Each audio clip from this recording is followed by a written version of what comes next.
Angel here. Thanks for stopping by.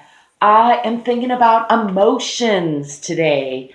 Uh, sometimes people frown on emotions. In fact, often people tend to look at a person who's too emotional, like as showing emotions as a bad thing because it might mean that you're out of control. And indeed, being out of control with your emotions is generally not what I advise. However, all your emotions are okay and good to feel if you can process them in a healthy way. And in fact, if you can maintain control of yourself, notice your emotion, and then do something constructive with it, even if it's get it out, through expressing it, that's healthy. That's all healthy. We have emotions for a reason, for many reasons. And in fact, recently I made friends with I made a new friend, and he has a really hard time, or was having a really hard time feeling any emotions after coming back from serving in the military. And I think, which is a fairly common reaction to having to kill people, is that you kind of have to shut your emotional self down, and then it becomes like a debilitating thing that you can't feel your emotions. So talking with this new friend reminded me of just that, how debilitating it can be when when you can't get in touch with your emotions, when you can't actually feel your emotions. And he described it as feeling like a zombie, and just not being able to connect with people. And I think that's really the key there, is that we humans need to connect with people, and we connect through emotions. When we see someone else being emotional, it often sparks or elicits an emotional, empathic response in us, a mirrored response. We're wired that way, and we're wired to need connection, and we're wired to feel the emotions of what we witness in most cases. Now, sometimes we have neurological disorders or differences, and sometimes we have trauma, which causes us, or sometimes we can be drugged. Various reasons can cause us to not have that mechanism functioning in a healthy way. And I think it's really important to take a look at that. Are you having all your emotions? Are you reacting to them in a healthy way? And if not, how come? First of all, like noticing it is the first battle, and deciding you want to change it, and then looking at what's the root cause, but not just to ruminate on that root cause, but to be able to make a plan of change forward. And pretty much one of the coolest things about us is that we are highly adaptable. We can learn, we can improve, we can change.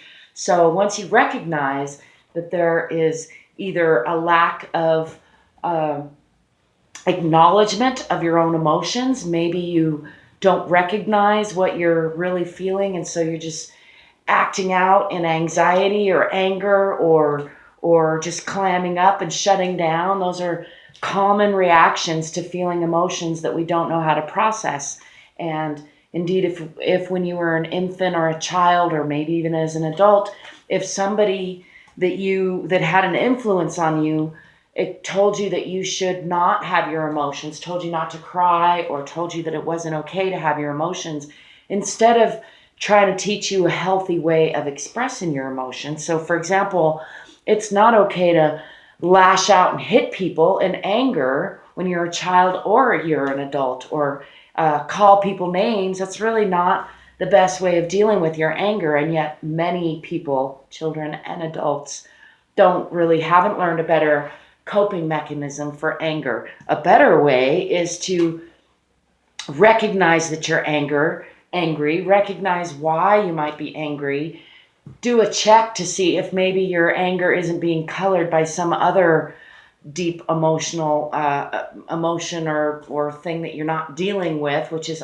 frequently the case. But even if it's not, and say your anger is, once you know what you're really angry at, then decide whether you can do something about that or not, whether you're going to do something about that or not, and then take action, and not from a place of out of control anger, but from a controlled place that maybe was fueled or is fueled by your anger, and that's a big difference. And similarly, when you feel overwhelmed with feelings of attraction to somebody, that feeling of love and attraction or lust is awesome, but and I know that's a little different from an emotion, but similarly, you can either give into that in an uncontrolled way and probably end up causing challenge in your life or the life of others, in my experience, having tried that path a few times.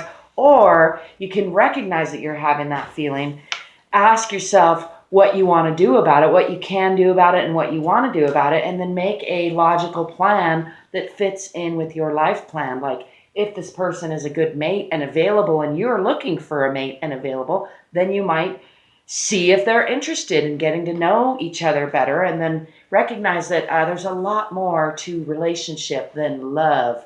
It's a phrase that I like to throw out there. And so just as an example of a positive emotion, that you still want to stop and evaluate how you're going to react to that emotion in a productive way instead of in a distracting way. I was just talking to a friend of mine today about how distracting love can be, and indeed I think it's close to it's one of those, there's fight, flight, or there's fight or flight, but then I think we ought to add fucking also, and freezing. Well, freezing is in there, but that drive, that attractive drive, is so distracting that it can cause us to not think straight, to not be in our, I think it's our sympathetic nervous system, where we actually have access to all our processes in our brain, and our we're not just going on impulse and reflex like we are in our, I think it's sympathetic nervous system. Sometimes I get those switched around. But anyway, the fight or flight or fuck or freeze mode versus the logical brain, the slow action. Doesn't mean that you're taking slow action, but it means you're able to pause first before you take action instead of just react. I think it's especially important to take a check on when we have high emotions. So no matter what your emotions are, it's okay. I'm not trying to condemn any emotions. And in fact, they can be a really great guidance system for you to decide where you are in relationship to your true self, your true being, what you really want to be. Because when you feel a negative emotion, whether it's anger or fear or grief, that means that you're not really in alignment with your highest self, or something is out of skew. I'm not phrasing that very well, but it means something wants to change around you, and you can either just react and let everything fall where it may, and that works a lot of the time, or you can take a pause, take a little reflective time to really figure out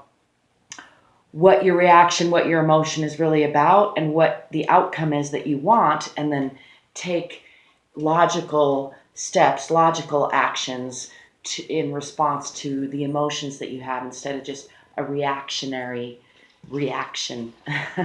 That's my 2 cents for today. I hope that you're having lots of really great emotions and that you're dealing with them in healthy ways. And if you're not, I hope that you will think about maybe if there's a small step you can take. If it's just acknowledging that you want to take that step, maybe, or it's one little change when it's recognizing an area where you tend to be reactionary and making a deliberate choice to change that, and then practicing it. That's what it takes.